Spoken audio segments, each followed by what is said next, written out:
What's going on, ladies and gentlemen? This is Kameron Devon Crew in the building this evening, and joined with me is a very, very special guest.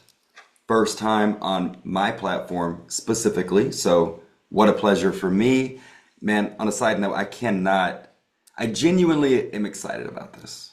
Our journey, the way we met, some of the work that we've done together, whether it be business, self-development, social skills mastery, but for all of that work to really culminate to a place where, you've been able to watch someone really fulfill their aspirations is for me incredibly inspirational. And I know that people don't yet have context, but we'll get into that in a second. But I just wanted to actually start this podcast episode off with that positive note, man. I'm like super hella excited about this moment in time. This is a nice timestamp. But without further ado, ladies and gentlemen, this is Kameron Devon Crew in the building this evening, and joined with me a very special guest. He goes by the name of Mr. Gurinder Kabra.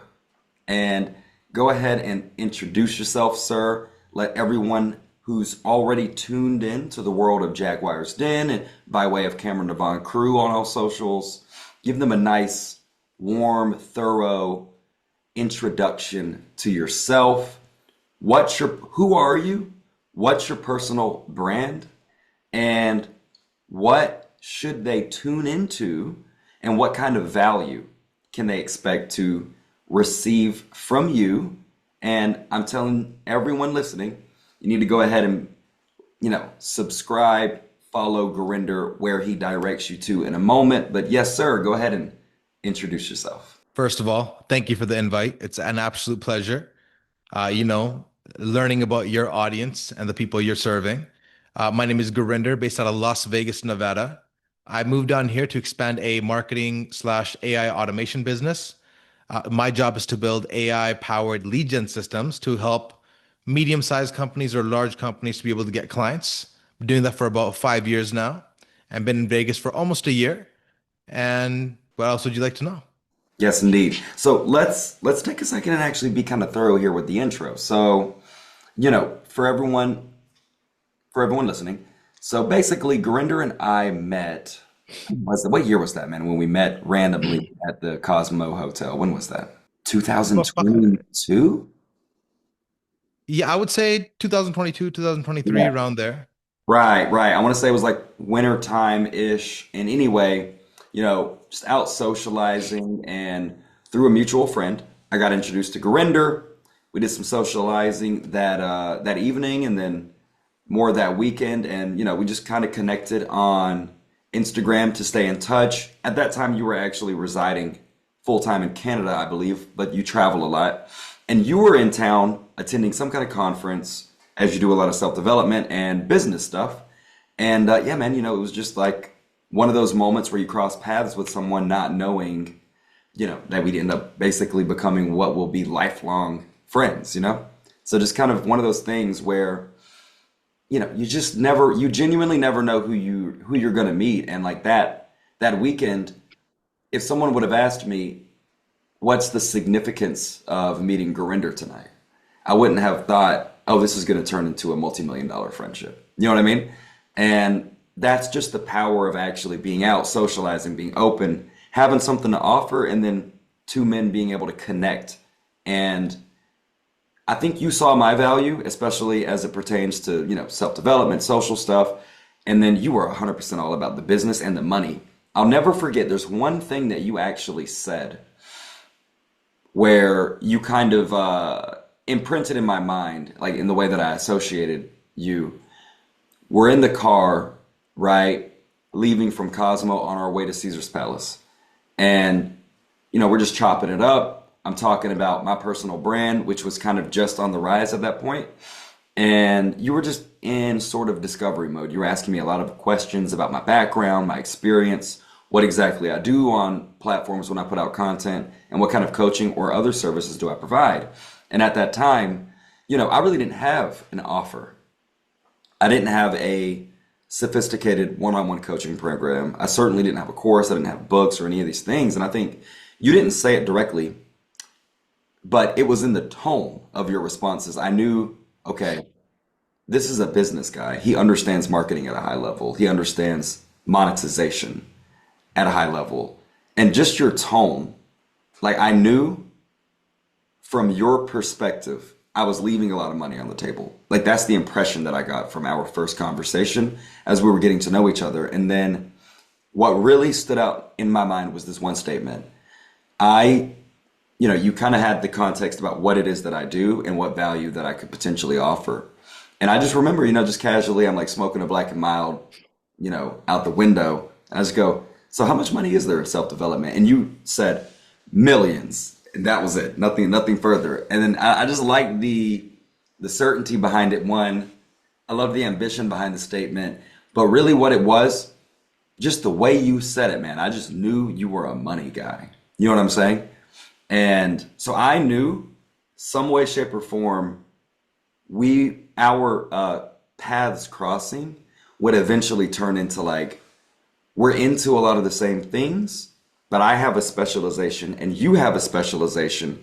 And at some point, there would be an opportunity for us to provide value together synergistically to the market. And I just knew business would come out of it. But, and this is something that you've always said to me in our private conversations, people, they don't think long term enough to understand the value of relationships. So, since 2022, 4 years or so in the making, and over the past 2 years, we've done a lot of really intense, close one-on-one work together. Me kind of providing value to you with some of the social and self-development strategies, you providing value to me and helping me understand my offer, sales, closing, and marketing strategy, and really holding each other accountable to, really fulfilling our potential. You know what I mean? To stop leaving gains on the table in the areas where we have differing specialty. So that's kind of how I look at our relationship. What about you, man? Just out of curiosity, like again, just from hindsight being 2020, when we first met, what did you think might come out of this? I mean, did you ever expect us to be able to provide value to each other in the ways that we have? Man, one of the biggest things when I first saw you, I just thought you were super confident, not even super I just thought you were confident. I thought you were sure of yourself. The way you shook my hand and just you were sharp. And that was it. And then what ended up happening was a couple of days later, you had made an offer. You say, hey man, why don't we just go kick it? At the Bellagio, Cosmo, and just hang out. I said, man, absolutely. I'm in Vegas. I was here for 2 weeks at the time, and I came out. And when I saw you interact with people, or when I saw you especially interact with women, there was no doubt in your mind that you were 10 feet tall, bulletproof. And you would just beeline for the person you wanted to speak to, and you'd speak to her, and she'd be infatuated by everything that you were saying. I said, "Oh, this guy has confidence like I've never seen. 10 out of 10." I've actually never seen the type of, not charisma, because charisma, I know a lot of guys with charisma, but that level of no, all removal of self-doubt whatsoever. So I always knew at the back of my mind, I want to keep in touch with this guy, right? There's something, he brings something super valuable to the table, which I don't see often. So a handful of years passed, I'm building my business, all these different things. And I was already fairly charismatic because I'm in sales. So I was charismatic. I'm okay socially and all these different things. But I said, look, man, if I really want to elevate my life to the next level, there has to be some capacity where I could work with Cameron. And then you had come out with a program called Apex, I think at the time, or Jaguar's Den, Apex, something along those lines. And I've been following your content for a while. A lot of it was centered around you actually going out on your own to the strip and just hanging out and talking to girls and just just being cool, you know what I'm saying? Being social. And also around a lot on health and self-development. So, and I'm part of the same thing. I've been in self-development since I was 17 years old. So I've always been in that type of life and I've always read these type of books. So I understand self-development. Health, I was a vegan for a short period of my life. especially coming from a vegetarian background. So, I kind of saw eye to eye there as well, a lot of the things you were speaking about. But the thing that for me, that really attracted me is just your confidence, man, and people really pick up on that. So I just want to soak up some of that game being around you. Yeah, 100%, man. Okay, so what this, and ladies and gentlemen, you are listening to episode one of Jaguars Den podcast. I took some time to fully rebrand. I've actually created now a master curriculum that is the foundational doctrine informing what is Jaguars Den School, Community, and Course. Okay, that's the brotherhood that we've created with a video course library, a community where people can chat, network, and impromptu live group coaching calls with yours truly and other guest co-hosts. That's Jaguars Den, and then Apex. Apex is the umbrella for one-on-one coaching that I provide in, my 5 scrolls of mastery, which is masculine, social, relationship, erotic, and leadership.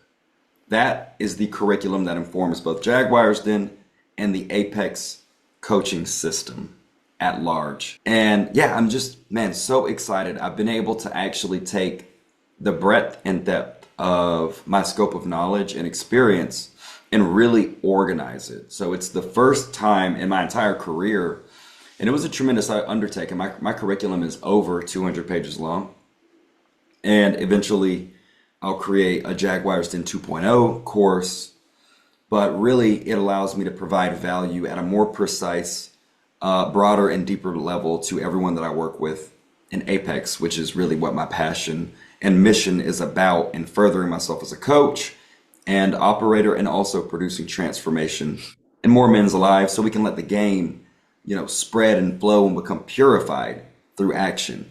So that's where we're at. That's why there's been a little bit of a dip in activity in terms of me putting the content out.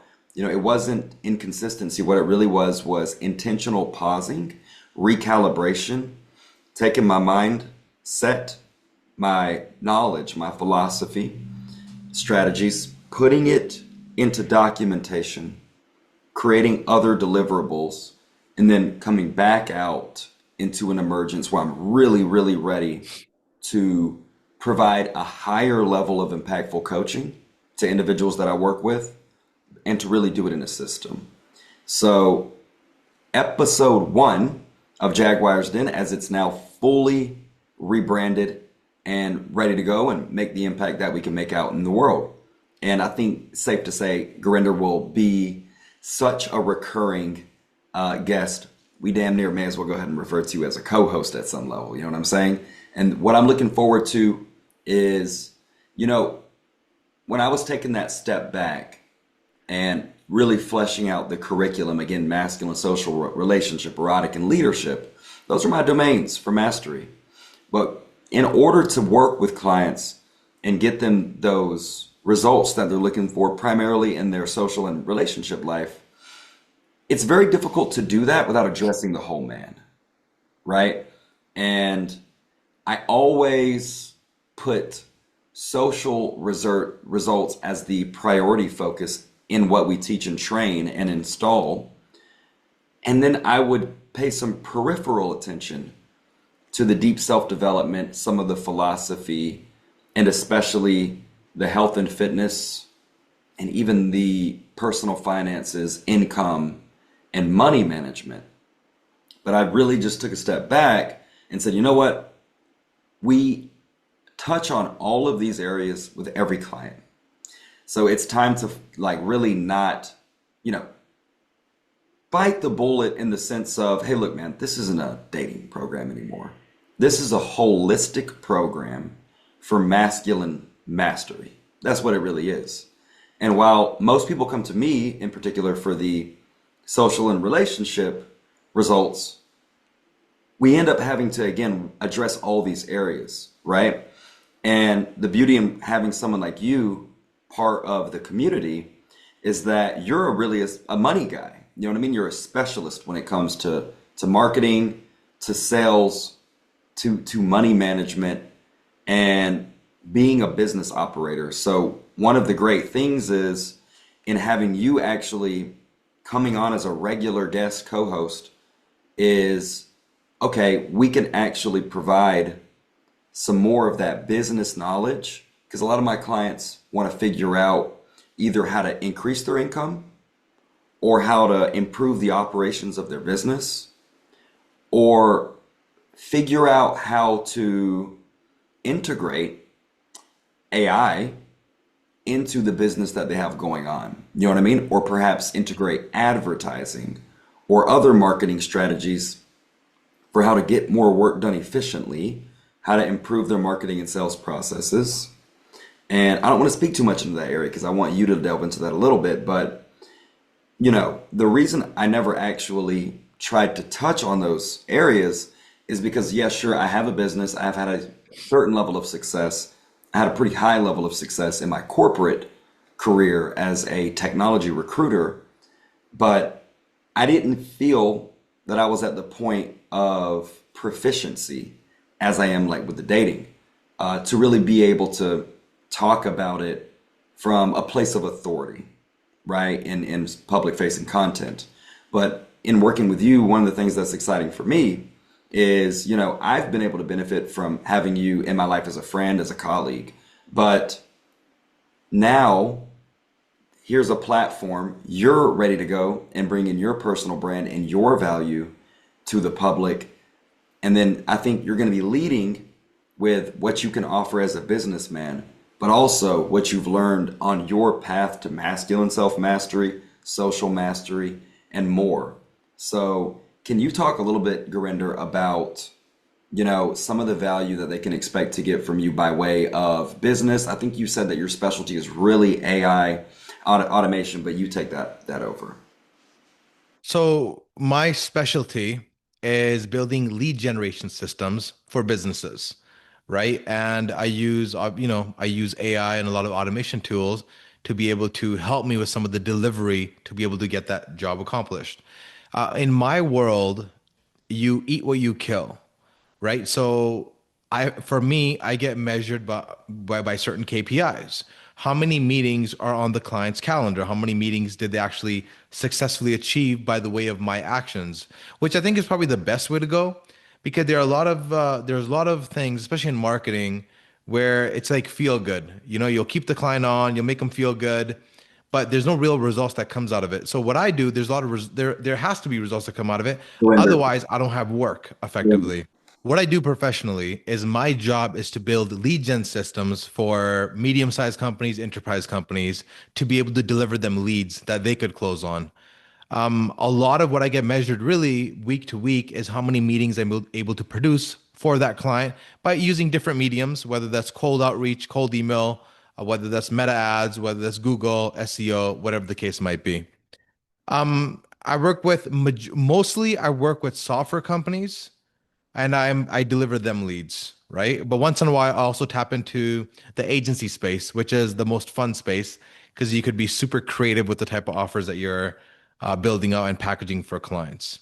nice. So for people who may be more layman, give them a little bit of a more specific breakdown of what exactly you offer in terms of AI automation, as well as, for someone who's interested in some kind of business consulting, what would they be able to reach out to you for in terms of service? So what I basically, my elevator pitch, if I could phrase it that way, is my job is to book meetings with decision makers using meaningful cold outreach and meta ads. So I use meta ads and cold outreach via email to be able to put meetings in calendars for clients. That's what I do in a nutshell. As far as consultancy, a lot of what I do is I build these systems for a lot of different types of businesses. But somebody who's just looking to get started in business, my recommendation would be, they pick a channel to be able to generate leads for themselves, and they really try to master the channel, whether that's cold email, whether that's cold calling on the phone, spending $100 a day on meta ads, or really just creating content, spending an hour a day creating content to be able to build that build that muscle to be able to get their word out there. Copy that. Yes, indeed, ladies and gentlemen. So you've gotten the introduction, that's the quick orientation to what you can expect from Jaguar's Den. I'm not going to break down a clear posting schedule for you in this moment. We got to find our rhythm, but this, I promise, we will be here providing regular episodes, giving you game by way of masculine, social, relationship, erotic, leadership, business, and money mastery. So that's what you can expect. So go ahead and follow, whether you're listening through podcasts such as Spotify, Apple, whether you're tuning in and watching the actual video on YouTube, or whether you see clips of this appearing as shorts. Go ahead and follow, and those are the categories where you can expect to receive some good game coming from both myself and Gurinder as a co-host anytime that we're dropping new content. So that's the expectation there. So let's go ahead and dig into what we're doing this evening. So this is going to be a little bit of a different episode. This is going to be a bit more of a creative episode, but very valuable. And this is going to be, so in the Apex philosophy, we have a concept called pyramid theory. And the pyramid theory is the strategy that we execute in order to reliably access peak state. And by state, we're referring to the alignment of mind, emotions, body, so that you can have the most powerful energy, just to be more compelling, to be more impactful, to be more attractive, and to perform at your fullest or maximal capacity. The pyramid theory is the use of visualization, gratitude, and incantations, all as rituals. In short, visualization is a practice. You can do this written or verbally, where you picture in great detail the reality that you want to bring into materialization using all five senses. So what you're going to do in a visualization practice is describe what you can see visually, what it sounds like, what it feels like, what it smells or even tastes like, in such rich detail that you actually feel this future projection in real time. You're not visualizing unless it produces some level of a state change. And when you get really good at doing it, you can even give yourself chills or a rush, or you can get yourself in the zone and then go perform a sales call, a meeting, or go out and socialize with people and be at your peak state for performance. The second ritual that we practice in the pyramid theory is the practice of gratitude. It is the best way to start a day or a night. It grounds you in a really pure, positive emotional state. When you're in a state of gratitude, you cannot simultaneously give thanks for yourself, your current circumstances or situation in life, the past or the future. You cannot simultaneously view it from a perspective of gratitude and something negative. So you can't be grateful for your current relationship life and bitter or jealous. You can't be grateful and feeling lonely or disempowered. You know what I mean? You can't be grateful while still being crushed by a breakup that you went through. Gratitude, make no mistake about it. It sounds corny. It sounds cheesy. I get it. But gratitude is one of the most impactful and consistent ways to control your emotions, which is one of the core tenets of masculinity. And finally, incantations. You've likely heard about affirmations. Affirmations are when you write or speak positive statements basically into existence. It's just speaking positive statements that affirm or give a sense of assuredness about yourself, about your situation, or about what it is that you want to become true. Incantations is when you actually add the use of your vocal tonality, your facial expressions, your body, your hand gestures, the ability to stand up and actually use your whole physiology to not just say something, but to emote, to physiologically engage in a way where it creates a nervous system level response that again boosts your state. So when you're executing the pyramid theory, you're visualizing the reality you desire, and you're projecting gratitude onto that reality you desire. And then you cap it off with a series of repetitive incantations that just hammer it into your nervous system. It literally rewires your brain circuitry so that while in the moment you're practicing controlling your thoughts, but over time of repeating the incantations, make no mistake about it, what you are consciously exerting control to say will actually become your automatic thought processes, the internal dialogue or script that's just playing in the background. So imagine the power of incantations, for example, being, I'm handsome, I'm fly, I'm prosperous, women love me, money comes to me easily. Imagine going from where you may currently be, more scarcity based in your thinking. I'm struggling right now. It's hard to get a sale. Well, it's very hit or miss with women. I don't know how attractive I really am. Imagine replacing that automatic internal dialogue with the positive, empowering statements. Automatically, when you're in a conversation with a woman, you're having those thoughts playing in the background.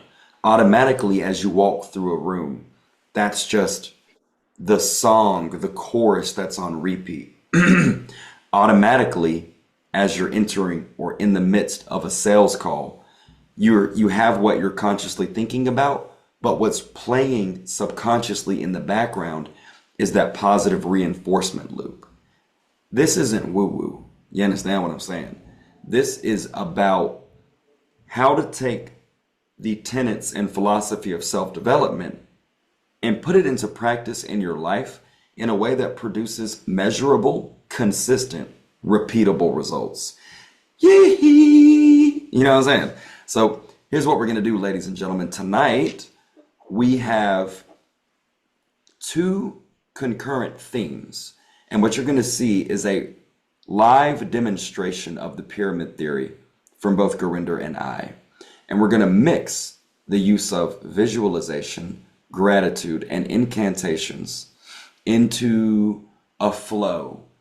I will speak, and then Gurinder will speak, and then I will speak, and back and forth, where we're contributing like a mastermind into putting our Magnum Opus desired reality into the ethos and emotionalizing it and putting energy behind it so that those vibrations can attract back to us. So we're putting the law of attraction into motion in real time. So again, this is the pyramid theory, and the theme for this flow that we're about to get into is going to be two things. Write this down. Number one, it will be masculine self-actualization. Number two will be magic. For theme one, masculine self-actualization, we're actually going to talk about where we were on the four-dimensional leadership map when we had the realization, okay, you know what? I've been taking actions in a certain direction, by and large positive, but I want to take more control, and I want to get on a more direct and more empowered trajectory toward my future. Where were we at that time?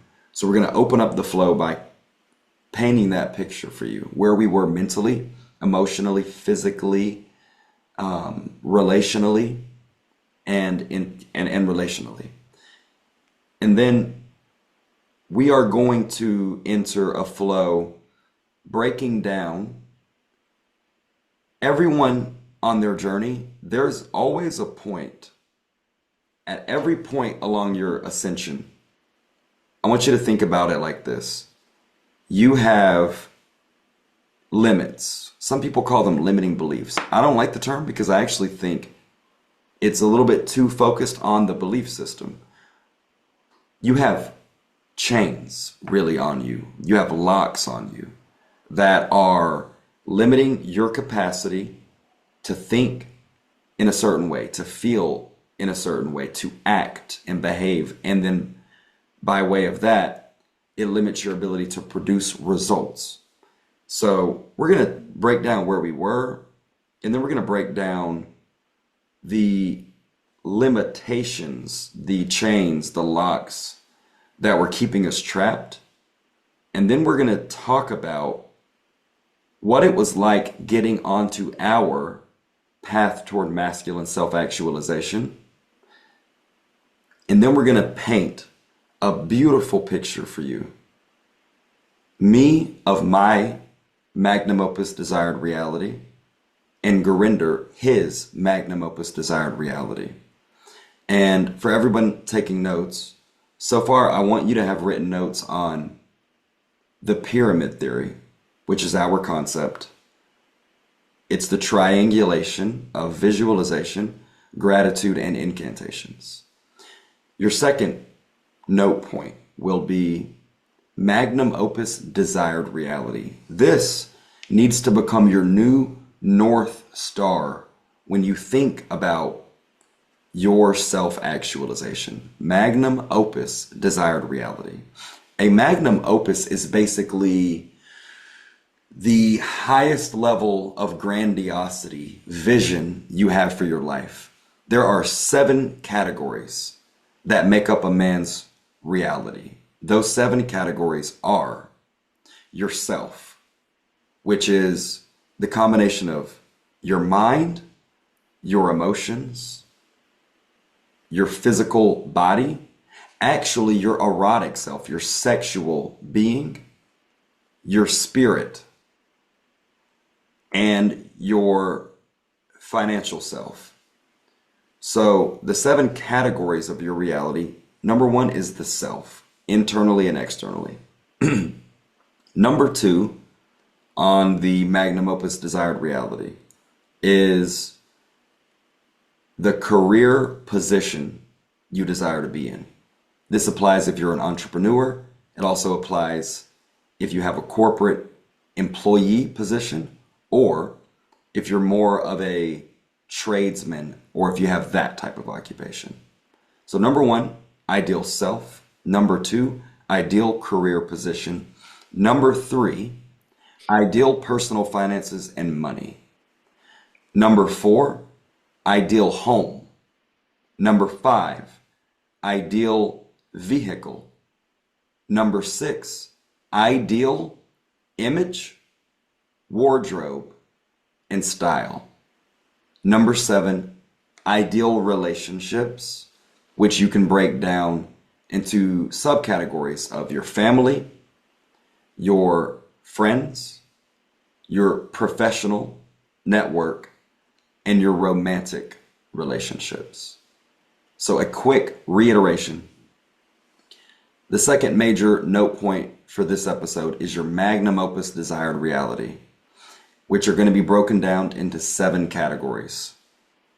Ideal self, ideal career position, ideal personal finances and money, ideal home, ideal vehicle, ideal wardrobe, style, and personal image, ideal relationships. And we're going to use the pyramid theory and get into a verbal flow. And this is how we access peak state on a regular basis. And this is how we reinforce and crystallize in our mind that Magnum Opus reality that we are bringing into existence. The power of this exercise, when done consistently, when done congruently, is truly not to be underestimated. This is life changing. So, yes, indeed, indeed. There's the breakdown for you. So, that's the academic information that you need to understand for the rest of the flow to make sense. Gurinder, real quick, man, do you have any questions for me?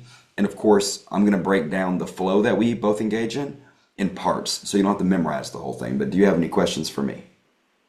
No, man, I think that was perfect the way you broke it down. Yeah, I would appreciate you prompting what we're gonna do when it's my turn, and then I could execute on that. So that was perfect.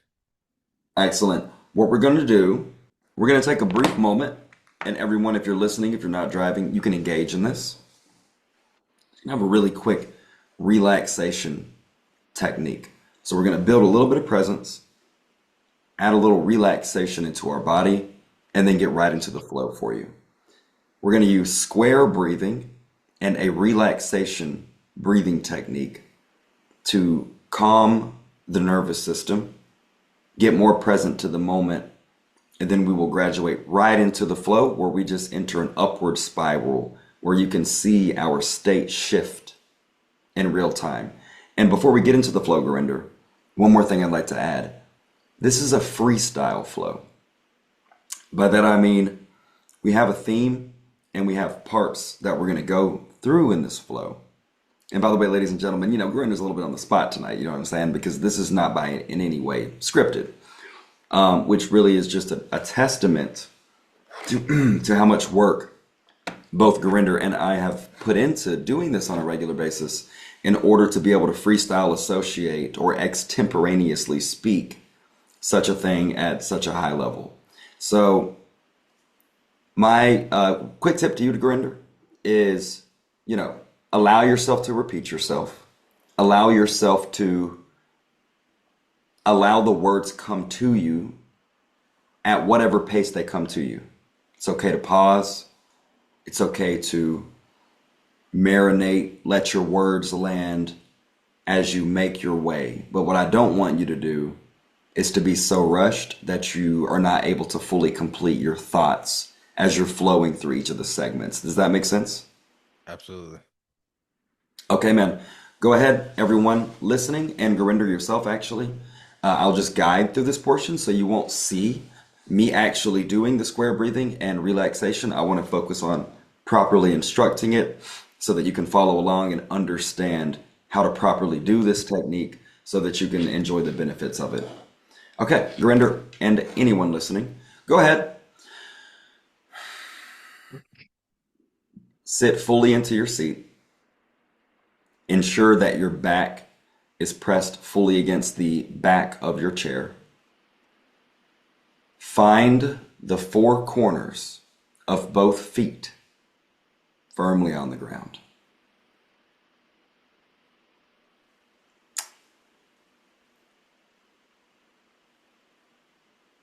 Bring your energy and your attention and your presence into the room around you.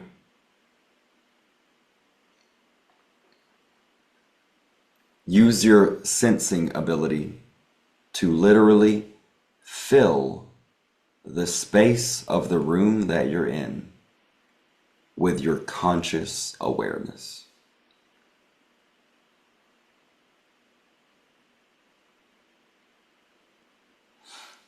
Bring your conscious attention to your body and scan from head to toe your entire body. Engage in a slow scan from your skull through your head, allowing your forehead to relax. Any wrinkles in your forehead disappear. Your eyebrows relax down. Your eyes relax. The muscles around your eyes relax. Relax your cheeks, jaw, lips. Relax your throat. Relax your shoulders, your upper chest, and your upper back. Relax your chest fully open. Relax both biceps. Relax your belly. Loosen your solar plexus. Relax your pelvic floor muscle. Give it one squeeze and relax. Without controlling your breathing, notice on your next inhale that the oxygen entering your body smoothly flows in through your nose, through your throat, straight down to your pelvic floor, then fills your belly and gradually your solar plexus region, almost as if it were reaching up into your chest. And then the air easily flows back out. This is your natural state of breath. Relax your forearms. Relax your hands. Allow your fingers to curl. Allow yourself to indulge in the presence of this moment, fully enjoying the benefits of just being present and allowing the tension to leave your body as it naturally does. Often we hold the tension in our bodies unnecessarily by way of neurotic holding patterns or muscular stiffness. So enjoy the gift of being able to let go and allow the tension to escape, which is its natural desire. It is we who hold the tension. It is not the tension that is the culprit of staying in us. It is we who hold the tension. It is not the tension which is the culprit of staying in us. Relax your glutes, thighs, and hamstrings. Relax both of your calves. Wiggle your toes. Relax your feet. One final scan. Slow and steady but powerfully. Relax from your skull through your head and face. Relax your upper torso. Your shoulders visibly drop down. Your chest relaxes, opening. Your belly relaxes, softening. Your arms relax, becoming heavier.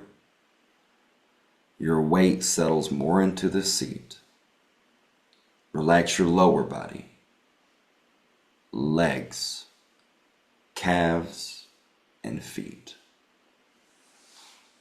Now, you're welcome to keep your eyes closed. We're going to engage in just 3 rounds of square breathing. Let us proceed. Take a deep inhale in through your mouth. Breathe in. Fill your body up until your shoulders rise. Hold it. Open your mouth. Exhale all the air out of your body, flattening your belly, letting your shoulders drop. Press all the air out. Take in one more deep cleansing breath. Breathe in through your mouth fully. Breathe all the way up into your shoulders. Immediately open your mouth, exhale, and press the air out. Flatten, dropping, becoming heavier. Yes. That's a cleansing breath. Now we engage square breathing. Take a deep inhale in through your nose. For 4, breathe in. 3, 2, 1. Hold the air. 4, 3, 2, 1. Exhale through your nose for 4, 3, 2, 1. Hold. 4. Empty.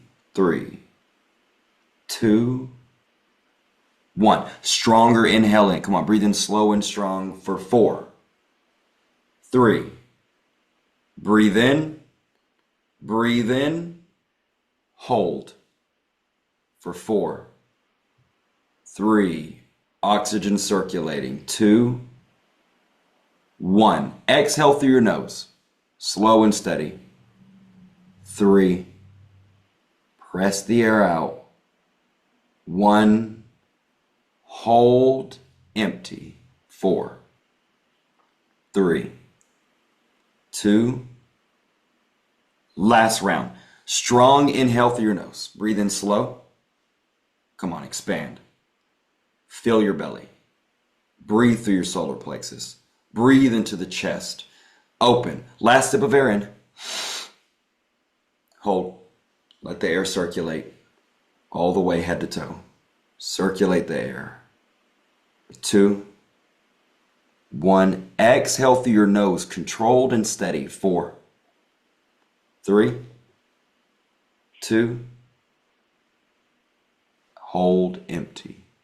4, 3, 2. Return to a normal state of breathing. Take a deep inhale through your mouth. Breathe in. Immediately exhale through your mouth all the air out of your body. We now proceed with the relaxation breath. Take a strong, slow inhale through your nose for 4. Breathe in. 2. Breathe in more fully. Immediately exhale through your nose for 8. Slow. Constrict the exhale. Allow the air to trickle out at a slow, even pace. 3, 2, 1. Inhale through your nose for 4, 3, 2, 1. Breathe in.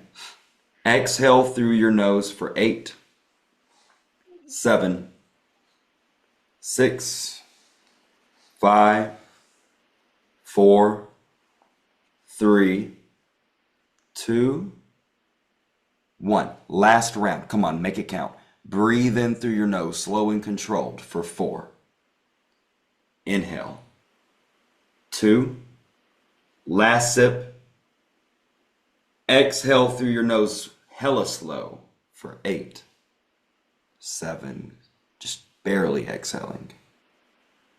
5, 4. Come on. 2. Compress the last air out. 1.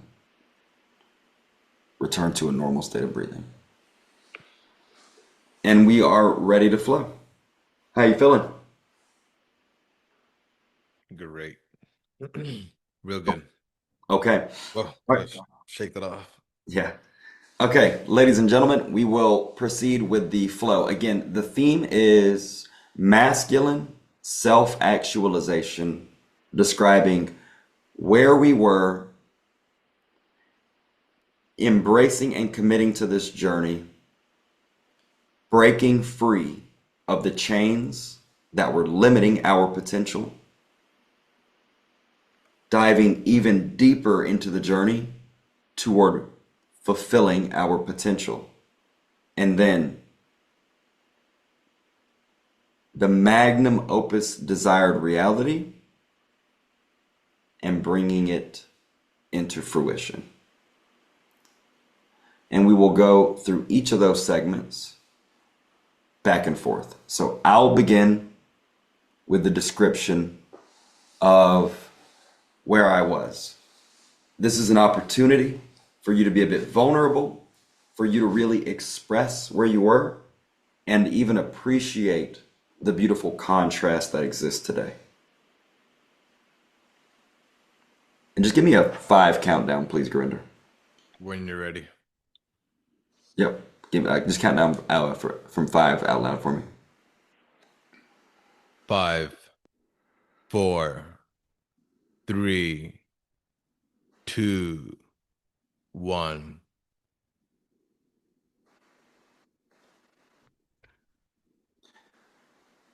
Filled with a lot of pain that I didn't know.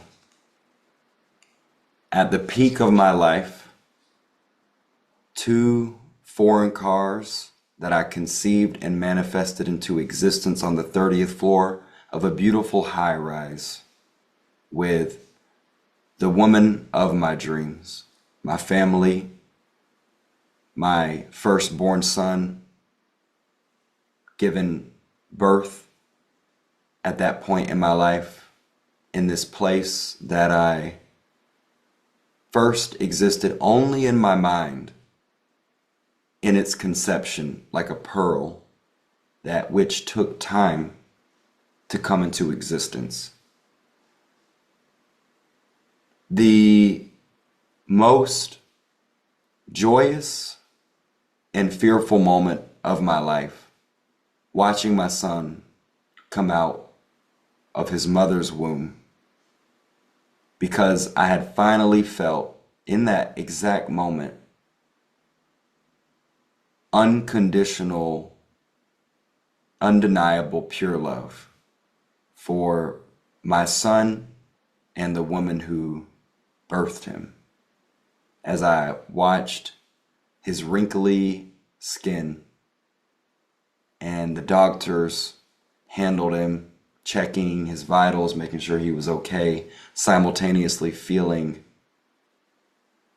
overcome with joy and beauty at my son's life starting officially out of the womb, and being simultaneously so afraid and immediately not wanting anything to ever happen to him. That moment changed my life. And on this journey, my commitment to myself, coming from the environment that I came from, of a lot of violence in my own home as a youth, growing up in chaos, pain, seeing fighting, fear, worry, bickering. I always wanted a beautiful home, a sanctuary for peace, prosperity, and abundance. And I didn't have the articulation for it at that time, but when I turned 16 years old and graduated from high school early and discovered self-development because a mentor gave me or placed Think and Grow Rich in my hands and sat down with me and showed me how to write my goals.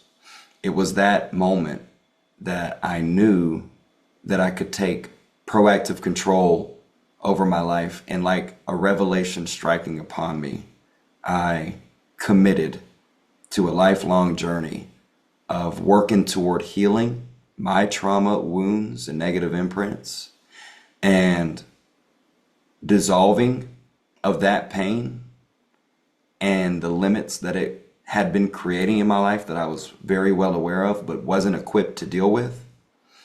Now I viewed this book, or self-development in general, as a tool, much like a hammer, that I finally had something that I could use to control or influence the outcome of my life from that moment forward.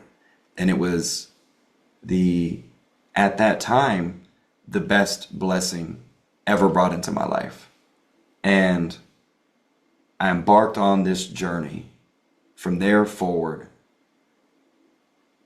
dove into self-development, worked for Real Social Dynamics, at the time the largest self-development company in the world, focusing on men's dating and self-development, worked through a strong corporate career.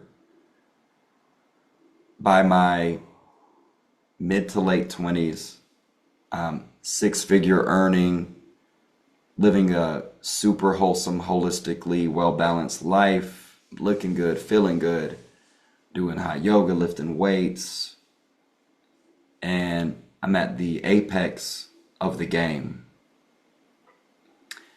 and I have true abundance. Everything that I had learned theoretically, abstractly, from all my years of studying, self-development, and receiving coaching, I implemented it and developed frameworks and strategies that I didn't have a name for. But on a weekly basis, I was out meeting and acquiring a new beautiful woman at least every week, one time 10 in a week. And I'm at this level of abundance, and I'm living where I want. I'm driving what I want. But more importantly, I was happy and fulfilled. And the traumas that had impressed upon my life dissolved. And then something that I never would have expected to occur, occurred. I was apparently born with a condition in my heart. And even though cardiovascularly, my heart has always been healthy and been an asset for me, I discovered at 27 years old this condition because it became symptomatic. And my health and my strength was stripped away from me almost to the point of not being alive anymore. And then I had a new battle, which is that this is not something that I could directly impact, at least I didn't think.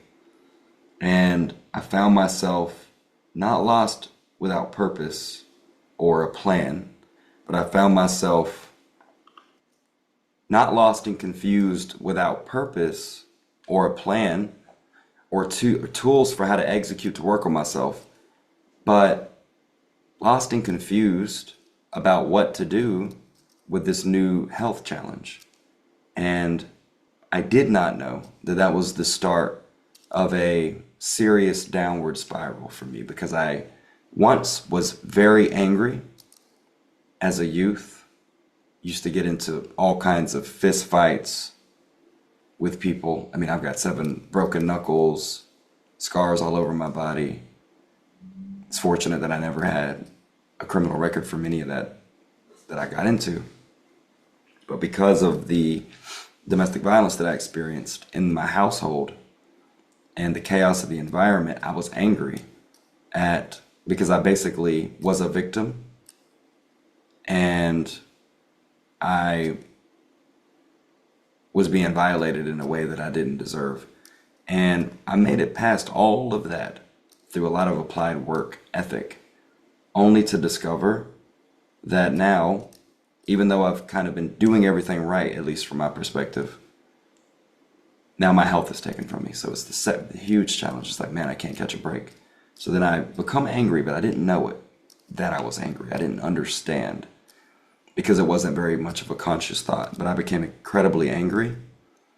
And then I formed a household with my son's mother. We conceived of a child. We gave birth to a child while I'm battling with this health condition.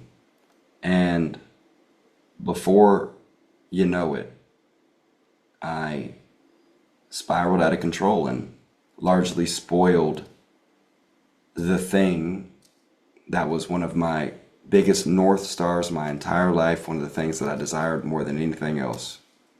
I brought instability into my own home, and then created or largely contributed to a separation that ensued between my son's mother and I. Then I found myself, I guess you could say, at a place of rock bottom, especially emotionally. And I didn't know it, but I would be forced to reconstruct my identity as a father, as a husband, as a man.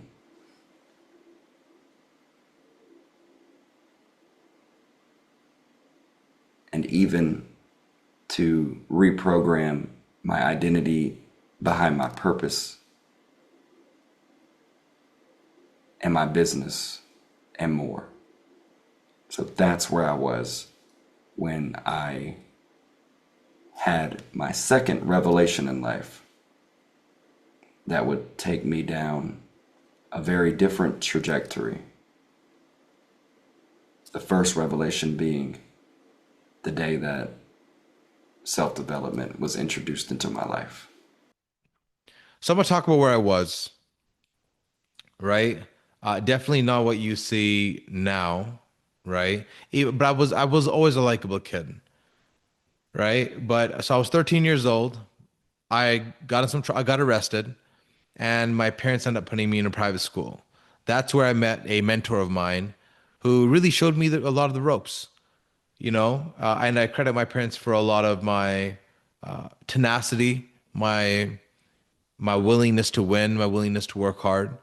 But Lester had come at a time in my life where, he just really showed me the ropes on self-development and really building yourself through a lot of work, right? Through reading and getting around the right people. And we hear that often, you are the five people you hang out with.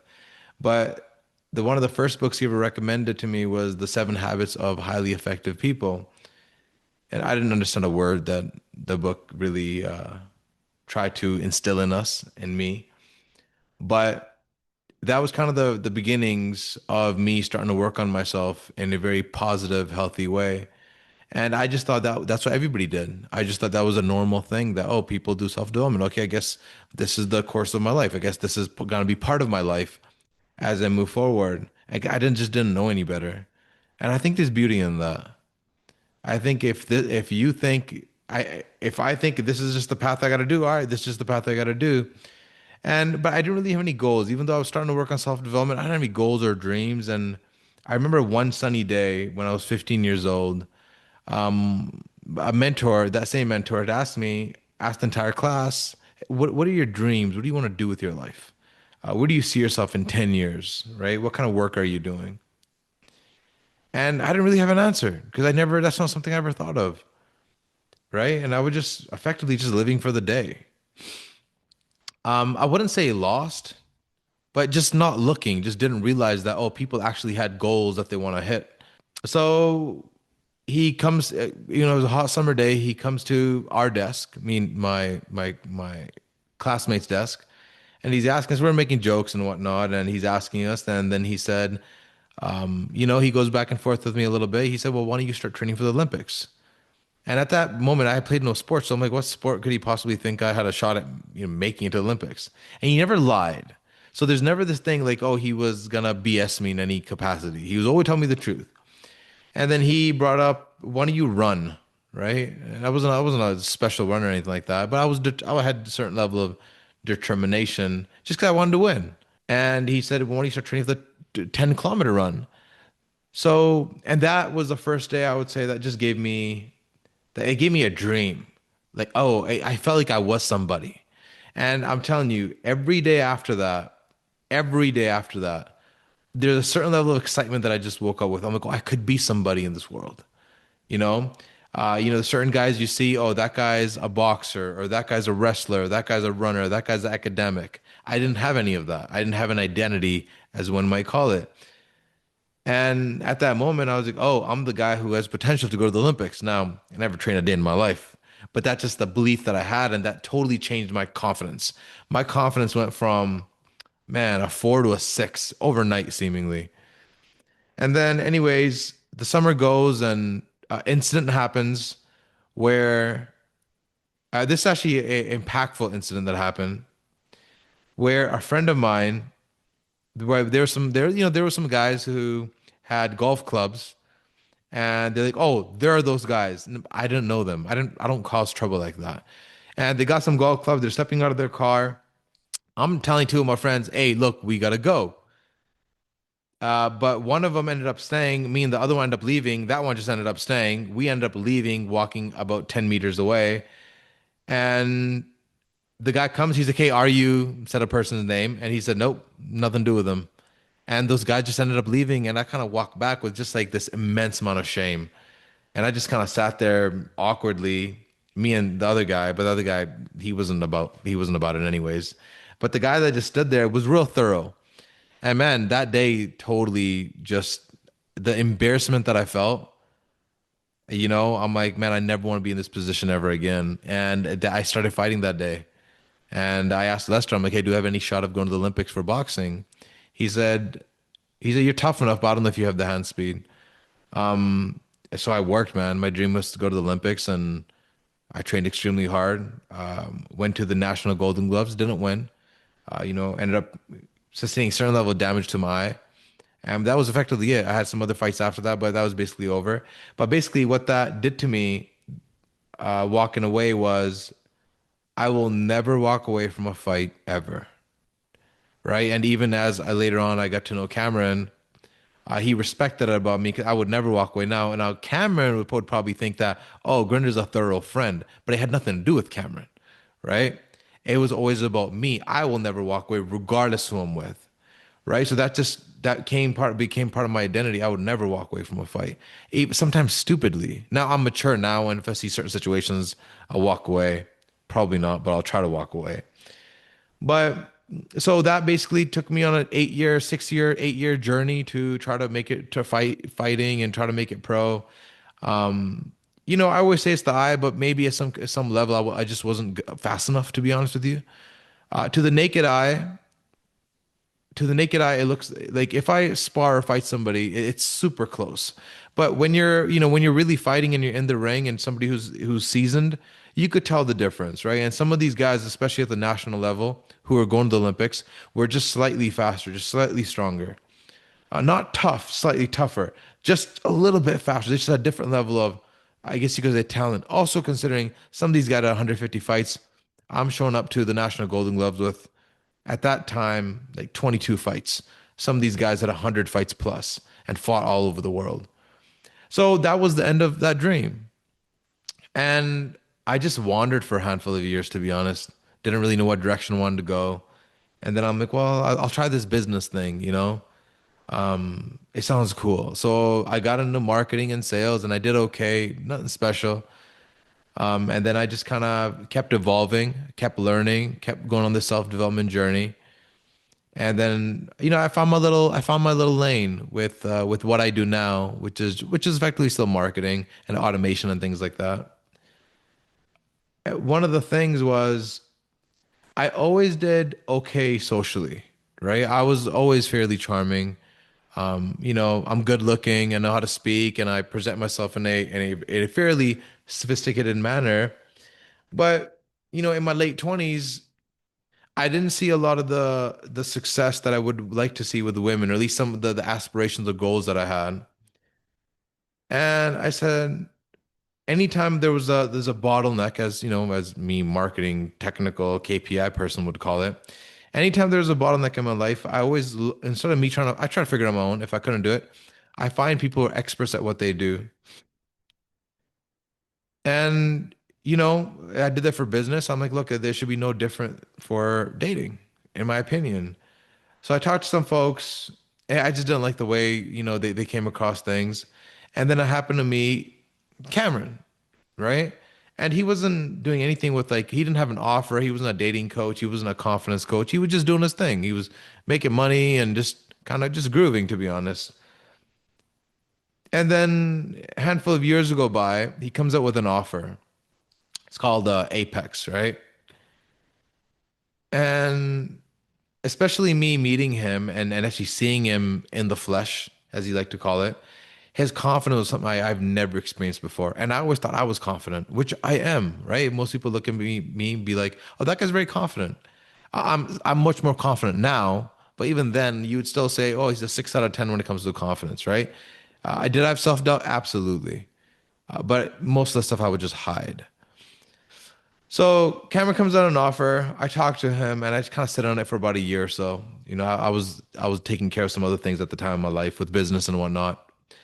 And then a year later, man, we got on a call and we really developed a real thorough program or a thorough routine when it comes to confidence, when it comes to leadership, when it comes to dating, when it comes to how you dress and how you carry yourself, and how you conduct yourself in the world, right?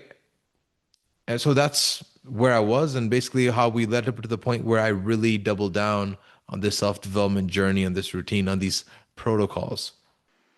Shackled by my own self-image as a boy into a man. My self-image limited because of how I was rejected,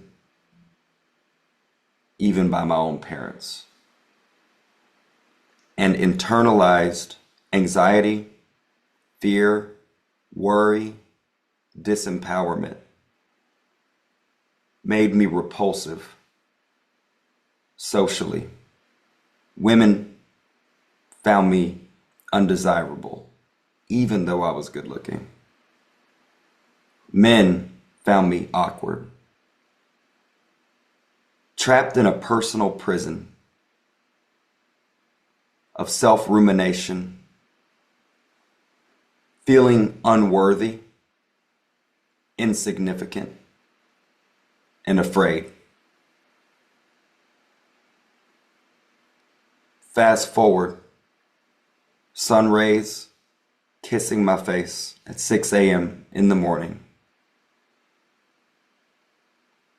Walking next to a pond on my university campus. 3 days into a positivity challenge. No negative thoughts, no negative associations, no negative substances. The first time the prison of self-imposed limitations, the prison door was ajar. I could see outside and feel joy, a smile on my face for no reason. That morning, I realized this self-development was sent to me from God, it felt. Conviction ensued in my heart. I believed through applying self-development and diligence, I could become happy, maybe even successful. So I embarked.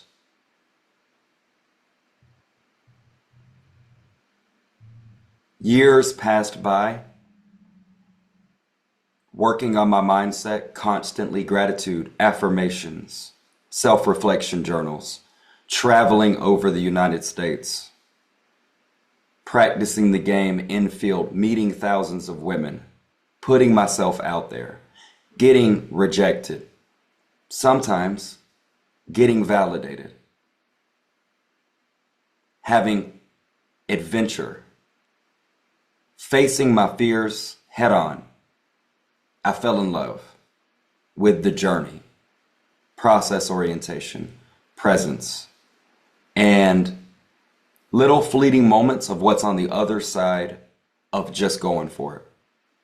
I fell in love with the game. I ritualized my life with morning routines, work routines, health and fitness protocols, and sessions out in field campaigning, learning the lost art of introducing yourself to beautiful women. And I became a master, a mentor who turned me into a P. I reached the apex of my journey in success with women. Abundance was real. I could go to any city, anywhere, and create options with quality women who genuinely desired me.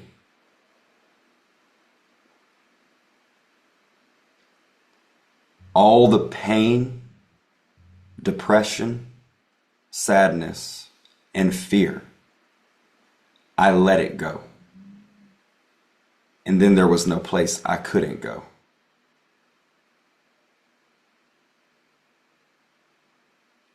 Then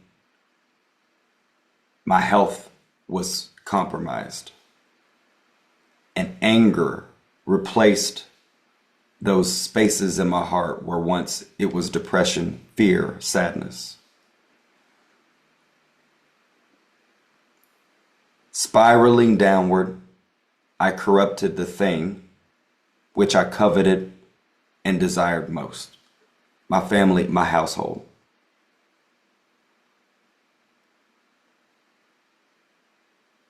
A new set of limitations. This time, the battle was within, truly within. With my household in a state of disrepair, I was humbled back to the basics, back to square one.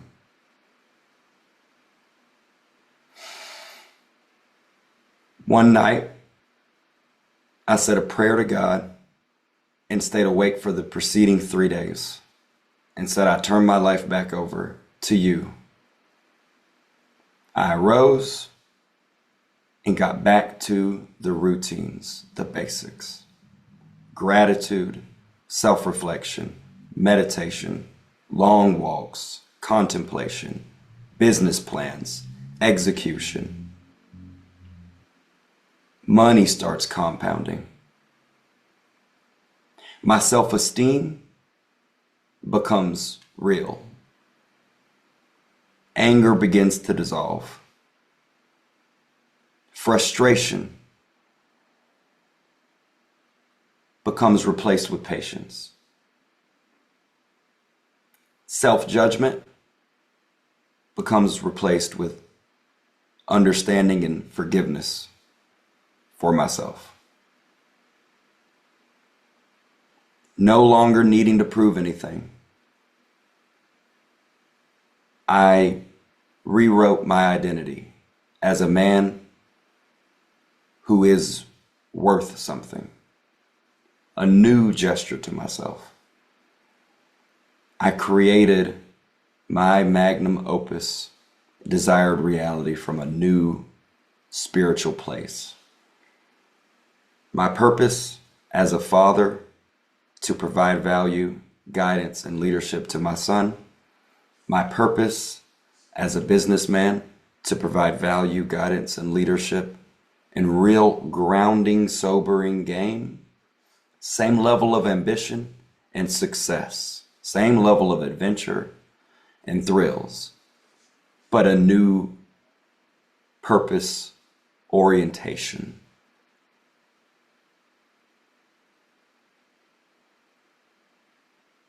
I reimagine my life. Sober, at peace, at ease. Living in a loft condominium in Dallas, Texas. Floor-to-ceiling windows and views of the entire cityscape. Ample time spent with my son. A gorgeous studio setup for podcast recording. The Jaguars Den survival scrolls printed and framed on the walls. The doctrine, the philosophy all around me. This time, living by example.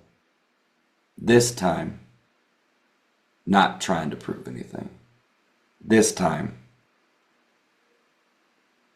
fully proud of the man on and off camera.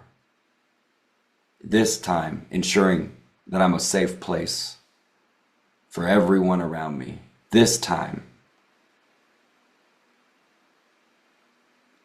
with no anger, with no fear, with no anxiety, with no worry.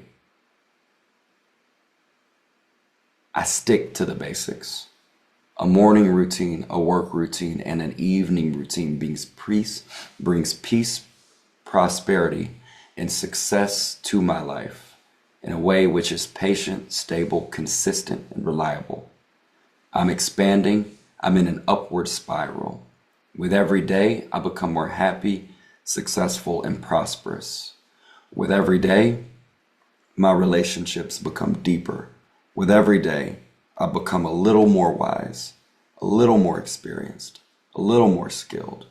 With every day, I'm working my legacy into existence. Apex Jaguar's Den, a philosophy of masculine self-actualization, and 5 scrolls of mastery.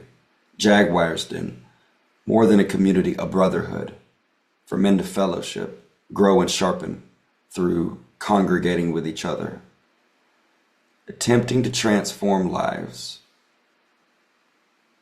in a real way, bringing individual men to a place of peace, prosperity, and success, and internalized self-worth, attracting quality women, starting families, passing on the peace, prosperity, success, and wholesome habits to the next generation. Life is beautiful as the sun sets and I take in the beautiful scenery of the cityscape. I'm overtaken by a feeling of knowing that everything is okay and everything is exactly where it's supposed to be. This moment is all that there is. I am where I'm supposed to be. I am on my journey in life, and I have absolutely zero fears in this place. I feel in alignment with my purpose, self, family, community, and with God.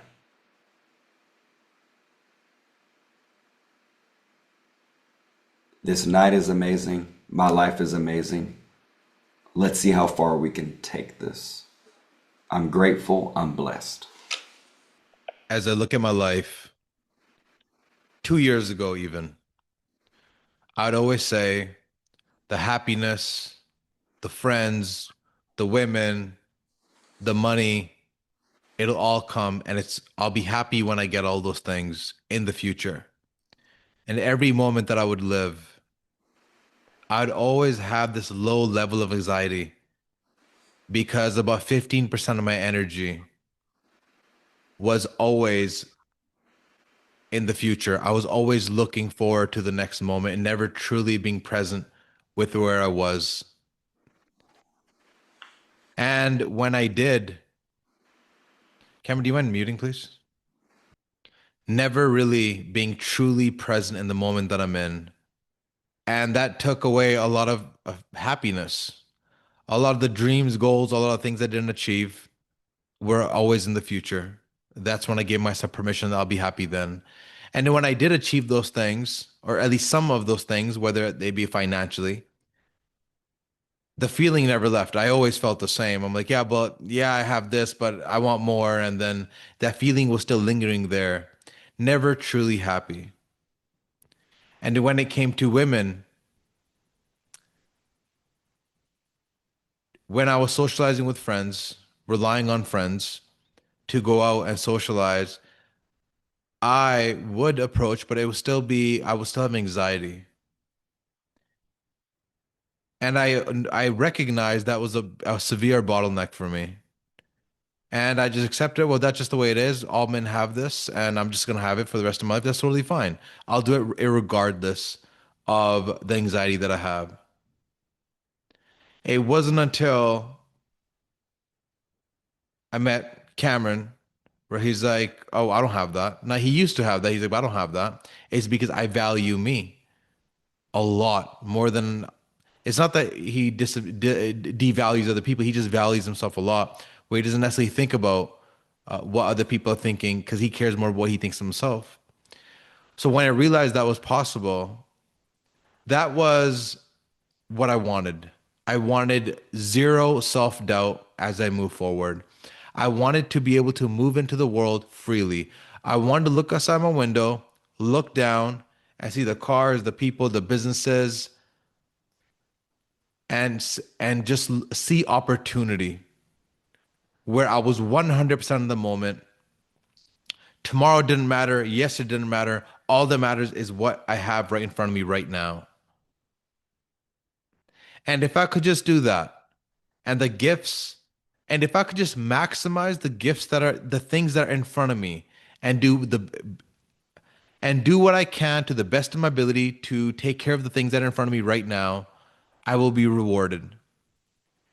And when I was always constantly looking at the future, thinking that, oh, I'll be happy when this happens, or I'll do it later, and this and that, I was never really respecting the gifts that were in front of me then. And I cannot be, I cannot receive the gifts and the dream life that I want if I don't maximize what I have in front of me.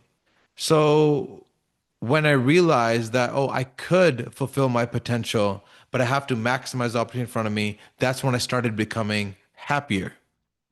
I started looking at my life and saying, wow, anything really is possible with the power of your mind, with a willingness and the iron fist of our spirit. We could do anything that we want.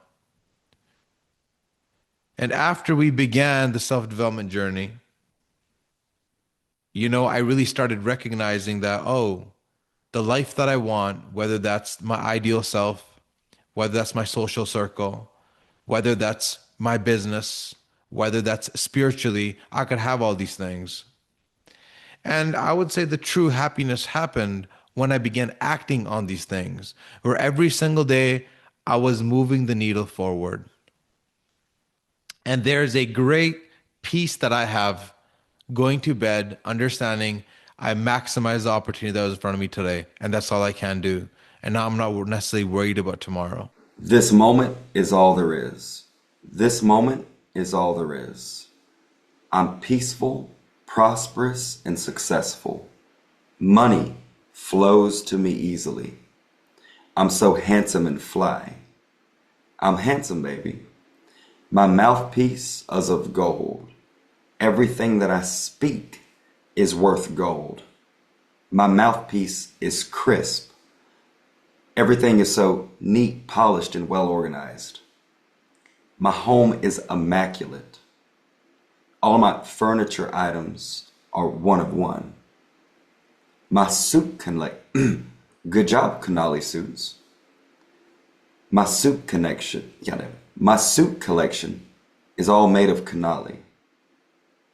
Good job, silk blazer, alligator skin loafers, alligator skin belt. Good job, rings from David Yurman, Jaguar's Den Collection, Apex Elite pinky ring. The gold Cuban link chain feels heavy and cold as it rests upon my chest. From this view, as I sit upon my white leather Italian sofa, I can see the entire cityscape beyond me, with the lights cascading as far as the eyes can see. I feel more aligned than ever. I'm connected to my purpose. I know myself. I know I know myself better than anyone else. My woman and I are aligned. My household is flourishing, solid, and stable. My relationship with my son is so healthy, beautiful, prosperous, and he's growing into such a happy, peaceful, optimistic, and flourishing young man. I'm a player. I'm Macish. I'm in Macish energy. My business is thriving. Apex is the biggest, most impactful coaching system in the world for masculine self-actualization, dating, and relationship mastery. I'm wealthy. I'm rich. I'm a master. Kameron Devon Crew. This moment is all there is. There is no tomorrow. This is all I get. I'm making the best with the gifts that I have, with the opportunities presented in front of me. I move through the world with no self doubt. I don't doubt myself whatsoever. My job is to get fly, get my spot fly, and step out and make other people feel fly. That's the only thing that matters. I love my friends. I love my family. I love my clients. My job is to do the best that I can every moment that's given to me. My wardrobe is on point. I'm wearing a all pink suit, pink shirt, pink jacket, pink pants with my loafers with the jewels on them. And I'm walking through the wind with perfect posture. I'm 100% of the moment. I wouldn't even call it extreme confidence. I'm just present in the moment. I'm, other words, in state. And whatever I'm thinking, I say, if I think the bellman is dressed real fly, I let the bellman know that he's dressed real fly.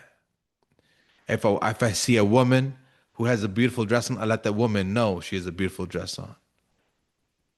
If I see the bouncer looking real on point and looking out for danger and taking care of handling his business, I let him know. I appreciate what he's doing. It's not about how the external world is moving. It's all internal. Whatever feelings that I want in this world, I conjure those feelings to get 100% in state. If somebody externally insults me, it does not change my internal state. There's nothing that anybody can do on the outside that's gonna make me feel any type of way on the inside. I have 100% control of my emotional systems. I let myself know how I'm gonna feel. And with snap of a finger, I go from a zero neutral state to a +5 because I choose to. My car has a beautiful green coated with little pearls that are shining off when it hits the light just correctly. It's 100% immaculate and it's clean. When you step inside, it's a white, fully white interior. And the smell smells like certain essence, certain eucalyptus essence in the air. It's clean and it's extremely responsive. You feel like you're one with the vehicle. My home is beautiful. I live at the Veer Towers. And when you walk in, you smell tea tree in the air. It's a real nice, subtle smell. The floors are immaculate. The table is wiped clean and the sparkling marble dances. The mirrors are on point. The glass, the outside glass of the Veer Towers on the 26th floor of my 2-bedroom apartment looks absolutely stunning. All my furniture is white and gold. I have real plants and I have my workstation as well, where the lights are set up perfectly. The camera is pointing where it needs to point, and that's where I get behind and create something out of nothing. On any given night, I could step out looking fly in this time all green suit. My pants are green, my shirt's light green, and my jacket is dark green. I got my nice heavy diamond pinky ring on. And when I step out, I could make nothing from something purely based on my state. People are attracted to my state. When I go inside a coffee shop that's empty, within 20 minutes, it's full because people are attracted to a certain type of energy. And all that, I've conjured up that energy from within and expressed it outwards. I am the light in people's eyes when I step out. And I'm excited that when they hear me speak or when they hear me interact with the outside world, They get to watch and observe and take some of the positivity that I bring into their day and let allow their day to be better. This moment is all there is. I couldn't be happier for the journey I'm on. I couldn't be happier about the progress I've made in my life. And I'm excited to see what the future holds. But this moment is all there is, and there's nothing more that I can ask for. I'm blessed, I'm happy, I'm excited, and I'm extremely thankful. Yes, indeed, ladies and gentlemen, you have just listened to episode numero uno for the Jaguars Den podcast. Once again, bringing you flowing straight from the five survival scrolls of masculine, social, relationship, erotic, and leadership mastery, with a little bit of sauce on health and fitness, business, and getting to that dollar. Another shout out to the co-host for, as a matter of fact, kicking off episode 1 of the newly reinvented and rebranded Jaguars Den podcast. Thank you again, Mr. Gurinder Cabra. And on a quick note, let everybody know where they can connect with you at to soak up some of your ism. Absolutely, man. You could find me on YouTube by simply just typing in my name, Gurinder Cabra, and tap in. Socials linked below, of course. Yes, indeed, indeed. Ladies and gentlemen, whatever it is that you're doing, if you're stuck in traffic right now on your commute to your 9 to 5, you know what I'm saying? If you were like me, riding in a car about 14 years old on your way to your low wage paying job as you're a young man, hey, listen, it's part of the journey. You understand what I'm saying? It's not about where you're at, it's about where you're headed.